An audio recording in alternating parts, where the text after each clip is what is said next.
Syederalun puluhan tenaga kesehatan honorer di Lok Semawe mendatangi kantor wali kota setempat.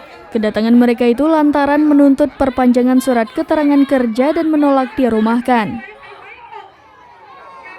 Amatan mereka pukul 9 waktu Indonesia Barat berkumpul di pelataran Masjid Jami lalu bergerak ke kantor Pemko. Sesampai di depan kantor wali kota, sejumlah aparat keamanan dan Satpol PP dan WH serta personil polisi dari Polres Lok Semawe telah melakukan pengamanan. Mereka langsung melakukan orasi dan berteriak meminta PJ Wali Kota untuk menemui mereka dan melakukan aksi karena telah dirumahkan dan SK kerja sebagai tenaga kesehatan honorer tidak lagi diperpanjang.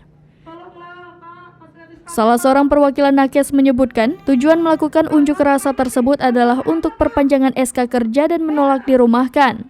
Terlebih ditambahkan terdapat beberapa nakes yang diputuskan kerja sudah mengabdi dengan sangat lama.